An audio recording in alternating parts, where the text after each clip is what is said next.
And welcome back to the Always Be Building Show, sponsored by Dynasty Football Factory Network. I'm Stephen Chalmers, joined as always by my partner on the right side of the screen, Mr. Ryan Odell. Deli, say what's up to the people. What's going on, everybody? Welcome back to the show. Tonight, we get back to our roots. Maybe I'm just speaking for me, but these are my favorite videos to do. We're finally getting back into the rookie reviews. We're starting really, really early this year, but I think it's going to pay off in the end. We got a lot of people to cover, so let's just start now. We're kicking it off. Steven, let me pick first. I'm a big receiver guy. We're going to talk wide receiver 1 in 2026 in our opinion, and that's Jordyn Tyson out of Arizona State.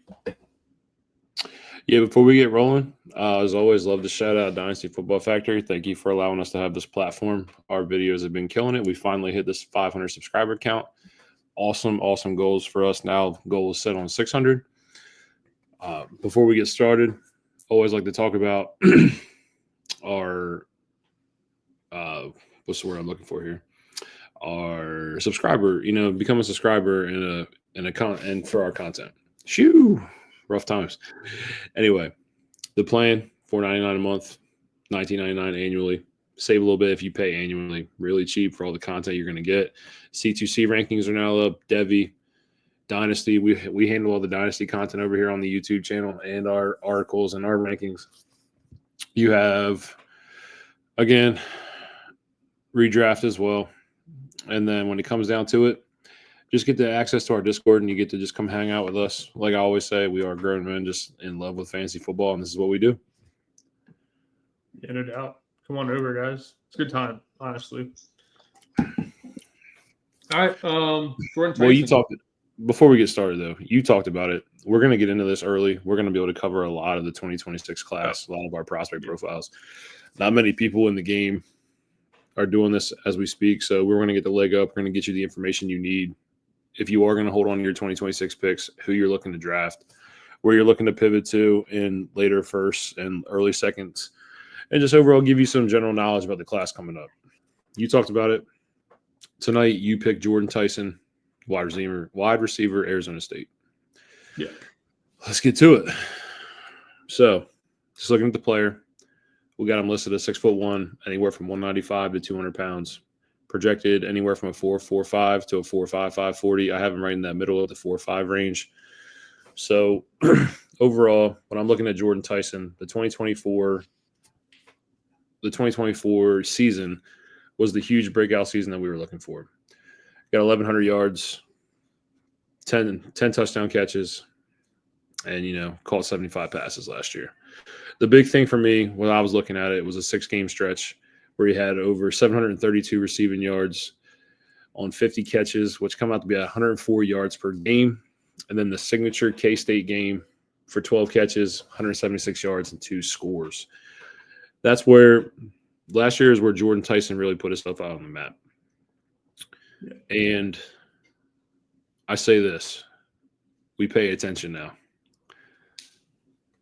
Damn sure. Yeah. No, I'm excited for this kid. I think he's got some tools that we're going to get into in a second that I think can really translate to the next level. And I know that a lot of people are down this 2026 draft class, but I think this is going to be one of those guys where he has this. I know he broke out in 2024, but I think he can go even bigger now that Cam is gone. He's on the Giants. Shout out to the Giants. But yeah, I think that the season, which is his breakout season, he was like kind of his floor. He had a running back that had over 2,300 total yards, over 20 touchdowns, 5th in the Heisman voting. You take that away, and the offense opens up for the connection of Sam and Jordyn, and I think this year can be even better than last for sure. Yeah, something that we had talked about. So, like with Ted McMillan, when we were talking about his player profile, his QB play never really helped him out to be able to thrive and excel at that elite level, even though he put up elite counting stats. Sam Levitt, probably top 5 QB in college football, right? Overall, just a great 1-2 combo here in Arizona State. He has a chance to win. I can never say the award, right? The Bolantikoff, Yeah, yeah, Bolantikoff, yeah. award, which is the best wide receiver in the nation. Again, Jeremiah Smith is probably everyone's favorite for that, but Jordyn Tyson is also a front runner for this award. Last thing I want to talk about before we get started, the athletic pedigree. His brother was also drafted into the NBA in 2024 by the Cleveland Cavaliers. So athletes running this family. Pretty cool to see. Let's get started. Positives. Like we always say, positives. I want to reiterate that. So the first thing that stands out to me, 114.6 QBR when targeted. Yeah. Pretty impressive. Pretty damn impressive. Yeah, it's kind of like we were starting again. But just looking at the skill set for him, I think like one of the first things I always look at when I'm looking at prospects is, can the receiver win at the line of scrimmage?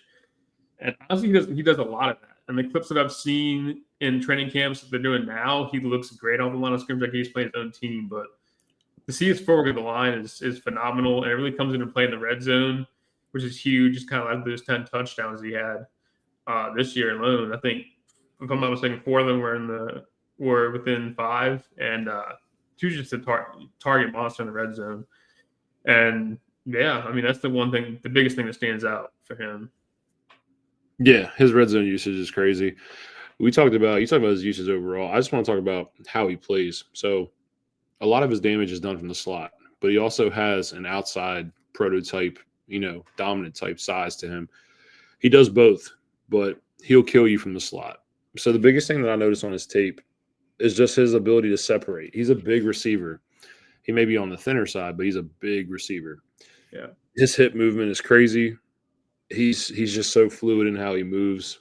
It allows him to explode in and out of breaks, and he puts defenders in a blender.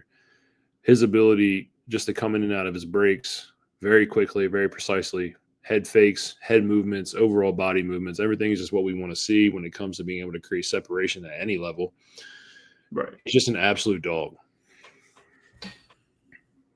Yeah, I think if guys like you mentioned earlier, Ryan Williams and that monster Jeremiah out of OSU, I mean, he would be looked at as probably a pretty solid receiver coming up in the class. I mean, I think he might be the third best receiver maybe ever in college in a season. Just the fact that those 2 guys at the top take away a lot from the wide receiver position. But I mean, I think Tyson's going to be great, man. His short, you kind of referenced it, but his short and intermediate route running is great. You kind of lose him a little bit on like the long routes, deep routes, but I mean, it's a great start to be solid on short and intermediate. Yeah. Yeah. So another thing I noticed is when he gets vertical, he shows great ability to put himself in position downfield.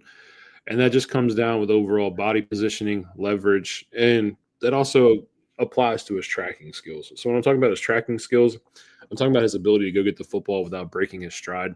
Granted, great throws from your quarterback do make that easy, but overall, just the ability to put himself in a position to go make a catch, to gain the upper hand on the DB, and like I said, overall to track the football without breaking stride throughout his route.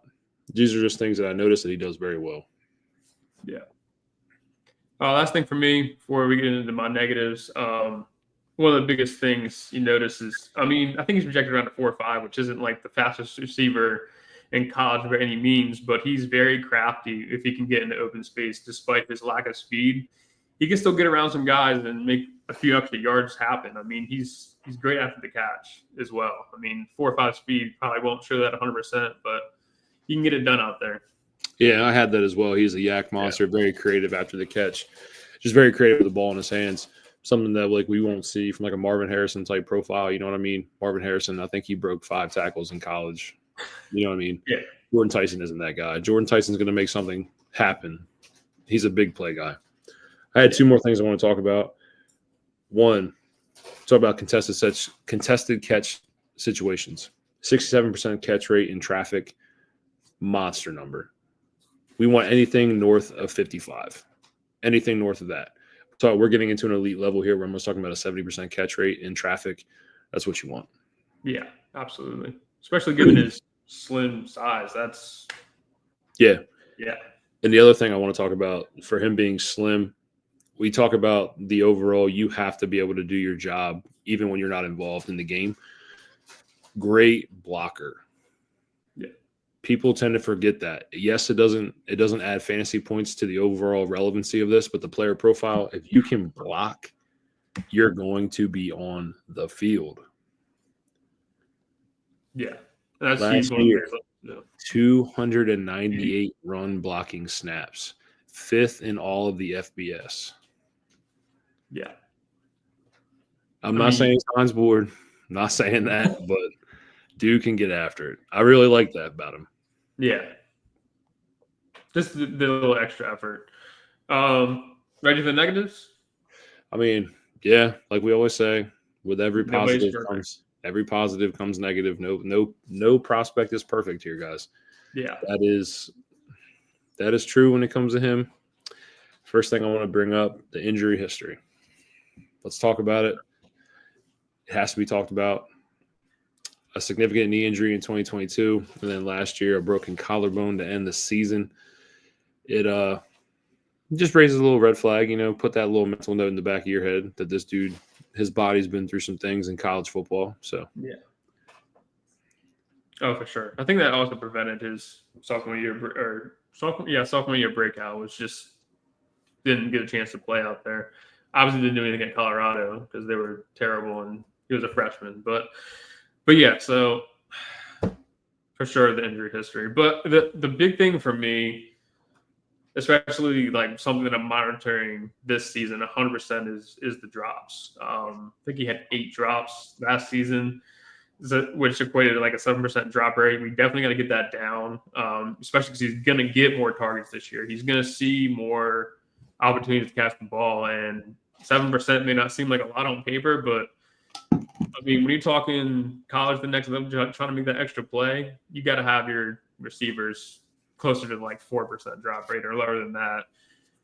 It's something to monitor this season for sure. Yeah, I say drop rate doesn't matter as much when the production is there. I mean, we always like to go talk about, my favorite player to talk about was Deontay Johnson in his stretch where he was 3 straight seasons as a wide receiver 1. It sucks. It sucks when big play guys are expected to go make big plays, and at times the ball tends to hit the turf more than you want it to. But the production is always there. You know what I mean? These guys are going to produce regardless. So that I have as a negative. I'm also just a little less concerned. But the big thing for me is bulking up a little bit, right? For 6'1", he is in the 33rd percentile for weight in the NFL. If he's going to strictly play the slot, that's not that bad. But if he's asked to go to the outside with the physical DBs, where does that, where does that entail for his overall success in the NFL? Yeah, that's true. Last thing on my end, I kind of mentioned it earlier when I was talking about his route running. Short intermediate, great. I think he's going to work on some stuff on the deep end of things. He can use a little bit more technicality in that area. But like I referenced earlier, I think for now, especially because he's primarily successes in the slot, the short intermediate gets him back. But if he's going to make that, like you said earlier, the next step to the NFL and be an outside guy, I think he has to get the deep routes right as well. Yeah. So I talk about refinement at the end of his routes. Sometimes I feel like he tends to round off and come out a little slack when it comes to the ending of his routes, especially on comebacks and things like that. But if he can start taking those sharp angles and quick breaks into that, I just believe it's going to add more success to him. For sure. He's already able to separate at an elite level now. When it comes to that, if you add that part to his game, just overall, just the ability to take a sharper angle in and out of the break sometimes, I feel like there's nothing this dude can't do. Yeah, I'm excited. The few flaws are kind of nitpicky. The drops and injuries are definitely a concern, but the rest of them is kind of we're just nitpicking here. Yeah, you have to. Yeah, he's a phenomenal receiver, and I'm excited. I wish he was talked about more, but he's under a shadow. Yeah, the last thing I say is when it comes to the physicality of DBs that he's going to play, in the NFL. I just noticed that sometimes he struggles with it at college. So in saying that, just his timing and release off the line of scrimmage can get disrupted when playing a more physical DB. He has to work on that. He has to work on, just being more physical at the line of scrimmage. That's really it. Got some tape to watch? I do.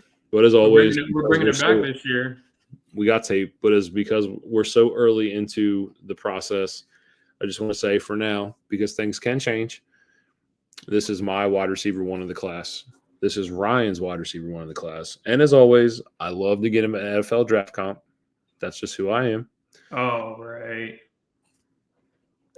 I always do. So my comp for Jordyn Tyson is Bears wide receiver DJ Moore. Don't hate that is who I see when I watch Jordyn Tyson play football. DJ Moore. And that's a hell of a comp. No, it is. And I'm still on the new comp train over here. Still not getting into it. You got to give comps. Comps are a huge, huge thing. I know, dude, but I don't know.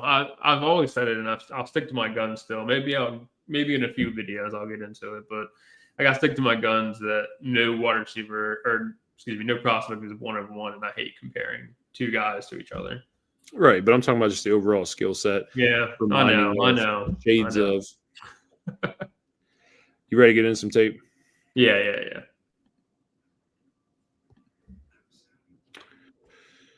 All right. Let's do this. So I'll pull this up. It does take a minute to get through. Just watch this pass. There's a hell of a angle here. Yeah, it's a hell of an angle. Just watch the body control in the end zone.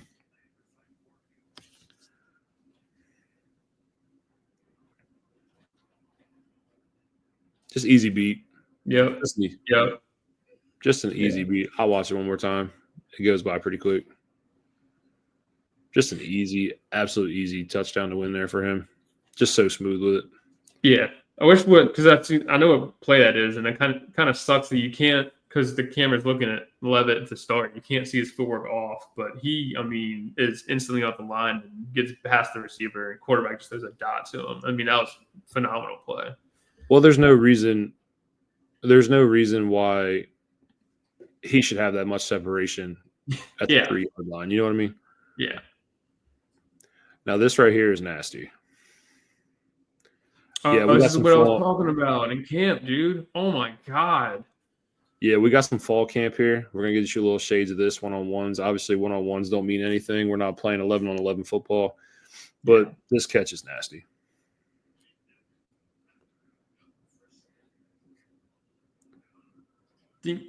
Yeah, we love it. See, the only thing I'm gonna nitpick here is he should have, when he broke off his route, he should have broke off to the other side of the field. But that's just, we're gonna get there. I'll tell you who else I see when I watch him play. I really do. I really, really, really see Calvin Ridley as well. Just those quick, twitchy guys. Yeah, quick, twitchy, in and out of breaks. I absolutely love the way they play.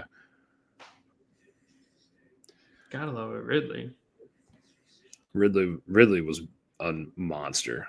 Yeah, for 3-4 year stretch there before the gambling incident. He was. Yeah, and his Bama tape definitely just reflects absolute beast. Just watch him in one-on-one scenarios. He's just smooth with it. He's getting held this whole route too. Turns it upfield, can just stop on a dime here and just make a play. But this ability right here, you'll see this. So we're already looking at anywhere from a 15 to 18 yard gain here. Comes back to the football, locates, finds his defender, and then turns that into another 9 to 10 yards. Yeah. That's just pure what you want to see. It's just very, very technical and very sound and smooth football. The last thing I want to do, this isn't a play that would gain fantasy points by any means, but there's no way that I can't show his ability and willingness to get into the run game. Great tape pull.